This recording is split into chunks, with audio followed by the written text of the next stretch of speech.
Welcome to Dubai. I am Landon Derentz. I'm the Senior Director of the Atlantic Council Global Energy Center, and we're here at COP28 in the Energy Transition Hub at the Global Decarbonization Accelerator Pavilion. It is a space for taking the energy system we have today and pushing ambition into action to implement the future we're hoping to achieve as rapidly as possible in the context of the climate challenge. And to do that and facilitate those discussions, we're bringing in world leaders, executives, and thought leaders to have a conversation about what can change, what is being done on the ground here in Dubai. And really excited to welcome Roeland Baan, who is the president and CEO of Topsoe. Roeland, welcome. Thank you. Thank you for having me. So I know we're just getting started in the COP28 process here, and you're getting familiar with what's the lay of the land is. But ultimately, a lot of announcements are being made. What's your perception on what has been announced to date, and how we need to implement those into action? So I agree. It's amazing compared to other COPs how much actually has already been achieved so early on. So that really is encouraging. Of course, you always have to wait until the end text, sure. But it looks good. Organization is fantastic. Participation is incredible. Seeing all the both public and private sector participation, it really looks good.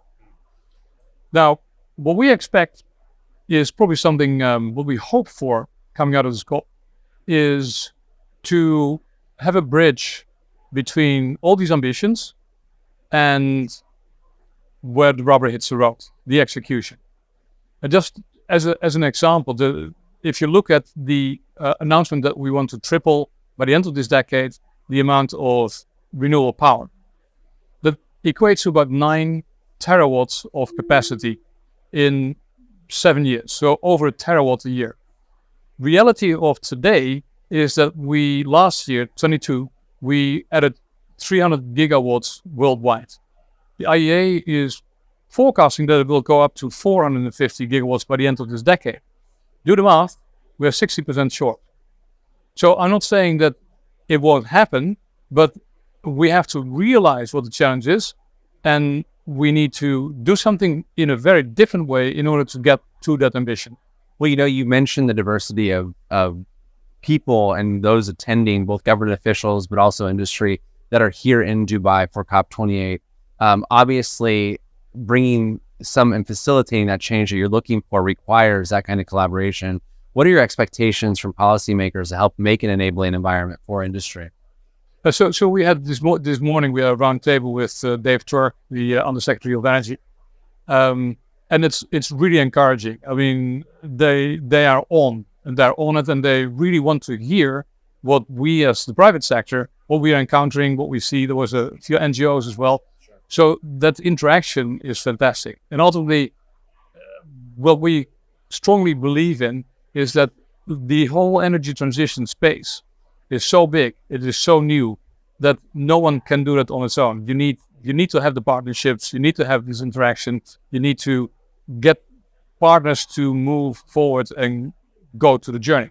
Now, Topsoe is a provider of clean energy technologies in a lot of spaces. What are you focusing on? Is it hydrogen? Is it storage? What's the primary goal in terms of Topsoe and where you're pushing in the clean energy transition here in Dubai? So the way we look at the world is that, number one, we have to decarbonize.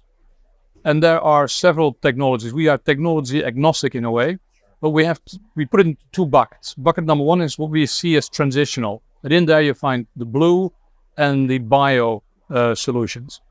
Transitional because in bio you will come at some point at the end of bio feedstock. And blue because ultimately we do not want to continue with fossil fuels. But those are the only 2 at this moment available, proven, and at scale. So we have to throw everything at it to make those happen. That's the first wave. And then the second bucket is, on the back of that, we keep on developing the real solution, which is the power to X. Green electrons to either hydrogen or derivatives like ammonia, methanol, or jet fuel. And that will accelerate over the next decade and probably start taking over by the time the other 2 start plateauing in the middle of the next decade.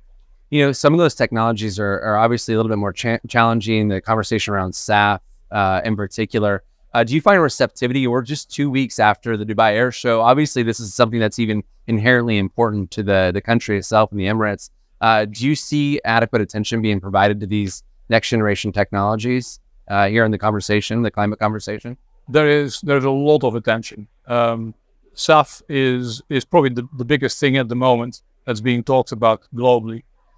I think the one thing that people have to realize is that the whole energy transition, all these new technologies, all the new markets are new. These technologies have never been tried before.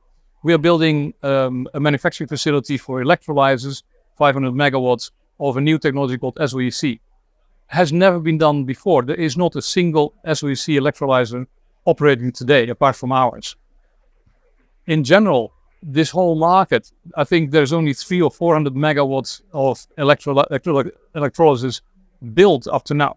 So we need to get that path going. So we're only a little bit over or around halfway through this COP. What are you looking for the remainder of the time here, and what would success look like for Dubai and COP28 overall? Well, I think compared to Sharm, we already have success. It's a relative one. I think when these announced initiatives and these announced ambitions, actually in the final announcement, have teeth as well, are basically anchored in action, then I think COP28 has achieved its goal. When it's just statements of ambition, then I'm afraid it's not very different from other COPs. Well, Roeland, we wish Topsoe success as you engage here on the ground and keep pushing forward the climate agenda. So thank you for being a leader in terms of bridging industry and the policy debate around climate change. And good luck here in Dubai. Thank you so much.